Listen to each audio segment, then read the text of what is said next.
देख रहे हैं मेट्रो दिनांक टीवी न्यूज। आइए देखते हैं आज की खास खबर। मुंबई ठाणे के इलाकों में फर्जी डॉक्टरों की भरमार।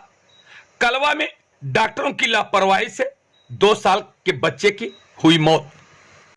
Mumbai Thane Palghar Borivali Kandivali Goregaon Jogeshwari Andheri Malad Malvani Maladpur Appapada Gandhinagar Kurar village Krantinagar Kandivali Damunagar Malad Sanjay Nagar Pipripada Pathanwadi Goregaon film city road इत्यादि क्षेत्रों में फर्जी डिग्री लेकर दवाखाना अस्पताल खोलकर मौत की पुड़िया डॉक्टर बांट रहे हैं।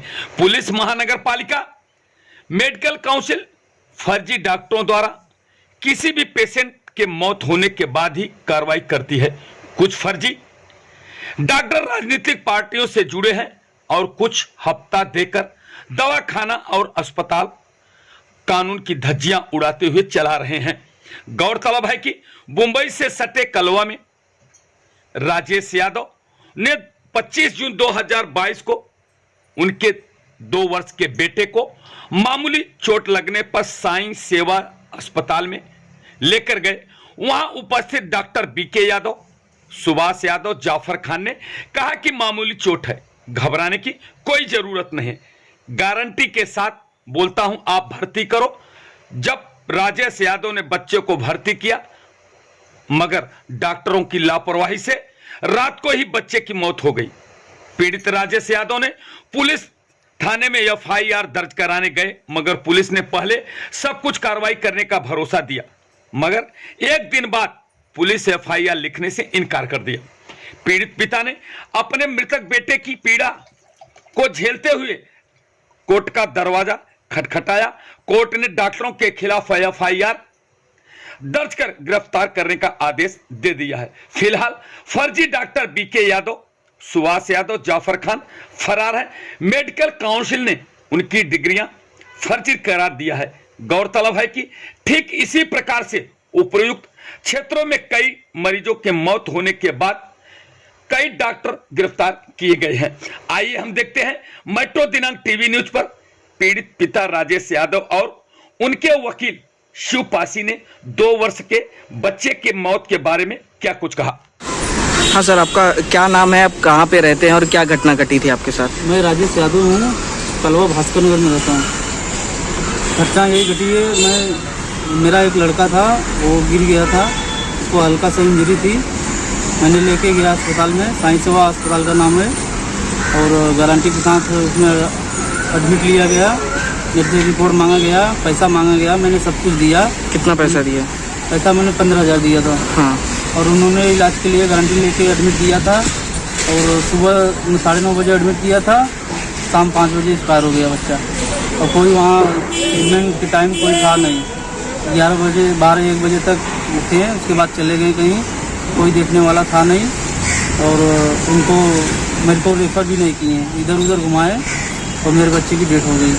तो ऐसा बताया जाता है कि डॉक्टर जो है वो फर्जी थे, इस तरीके का पूरा मामला है। कौन कौन से डॉक्टर इसमें थे, इसमें क्या आपको लगता है? बीके यादव करके है, सुभाष चंद्र राजाराम यादव है, जाफर खान है। ये 3 डॉक्टर्स थे हमारे बच्चे के हादसे में। तो उनका क्या कहना था जब इलाज के लिए गए थे आप? इलाज के लिए मैं गया तो रिपोर्ट मांगे, मैंने रिपोर्ट ला के दिया। उन्होंने बोले हल्का सर में चोट है, ब्लड जमा है, हो जाएगा, घबराने की कोई बात नहीं है। वो 5 दिन एडमिट, 6 महीना दवा चलेगा, ऐसा करके उन्होंने गारंटी लेके एडमिट ली है। और मेरे बच्चे की डेट उसी दिन हुई, शाम 5 बजे। तो फिर आप उनसे मिलने गए तो उनका क्या कहना था? मैं उनसे डेट होने के बाद मिलने गए तो मेरे को रेफ़र किए, मैं समझ नहीं पाया, बच्चे की डेट हो गई थी, मेरे को रेफ़र किए। थाना कौशल्या हॉस्पिटल में लेके गया, वहाँ बोली CG निकाल के बताती हूँ, वहाँ डेट घोषित हुआ। उसके बाद मैं वापस गया उस अस्पताल में, तो उस अस्पताल में कोई डॉक्टर्स नहीं था, हॉस्पिटल खुला था, कोई डॉक्टर नहीं थी। आपकी मांग क्या क्या है? मांग यही है सरकार से कि उनको सज़ा मिले, मेरे बच्चे को न्याय मिले। शिव जी, जो ये फर्जी डॉक्टर का पूरा ये मामला हुआ है जिसमें एक बच्चे की मौत भी हुई है, ये पूरा क्या किस तरीके का मामला है ये? देखिए, इसमें जो है लापरवाही की वजह से बच्चे की मौत हुई है, क्योंकि अगर समय होते हुए अगर किसी उसको हायर सेंटर भेजा गया तो बच्चे की जान बचाई जा सकती थी। जब इनके पास इंफ्रास्ट्रक्चर नहीं है, इनका फैसिलिटीज अवेलेबल नहीं है और ये प्रोफेशनल एक्सपर्ट डॉक्टर नहीं है पहली बात, तो कहीं ना कहीं ये डॉक्टरों की चूक हुई, जिससे इनकी चूक के कारण बच्चे की जान गई। जो तो समय होता अगर ट्रीटमेंट मिला होता तो बच्चे की जान बचाई जा सकती थी।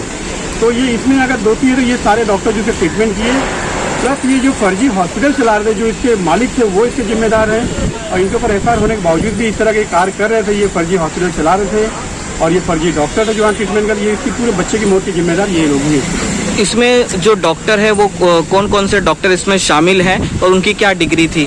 देखिए, अभी ये जो डॉक्टर विजिलेंस राजाराम यादव है, ये भी ये फरार दिखा रहा है। पहले उसमें जो FIR में फरार दिखा रहा है। राजा जो जफर है, जफर की डिग्री अभी तक पता नहीं चली, जब से वाक़या हुआ तब से वो भी फरार दिख रहा है। तो ये जांच का विषय है कि जगदीश चंद्र यादव इनकी डिग्री फर्जी है या सही है, तो वो जब तक ये पुलिस स्टेशन के सामने, पुलिस इन्वेस्टिगेशन की बात है, जब तक सामने आते नहीं है और इसकी जांच होती नहीं, तब तक ये पता नहीं। बट शुरुआती दौर में ये पता चला कि हॉस्पिटल का लाइसेंस रद्द हो चुका था और जो लाइसेंस जिसके ऊपर रजिस्ट्रेशन किया था वो जो सुभाष चंद्र राजाराम यादव, उसकी डिग्री जो है वो फर्जी पाई गई है। जो बिहार से किसी राज्य से, बिहार के किसी जिले से वो बनवाया था उसने। तो जो पीड़िता है, क्या ट्रीटमेंट इन्होंने सुभाष चंद्रा से लिया था? नहीं, सुभाष चंद्रा ने ट्रीटमेंट नहीं किया। ट्रीटमेंट जो विजिलेंस राजाराम यादव और जफर खान, जो जफर खान फरार है, और जब तक ये सारे पकड़े नहीं जाते तब तक ये मामला सामने नहीं आ पाएगा। इसकी सच्चाई क्या, इनकी डिग्री क्या है, कहाँ की डिग्री है, इनको वो अधिकार है कि नहीं ट्रीटमेंट करने का। डिग्री अगर इनका कोई डॉक्टर की या कोई नर्सिंग डिग्री भी है तो इनको अधिकार है क्या ट्रीटमेंट करने का बच्चों का ऐसे सीरियस मामले में।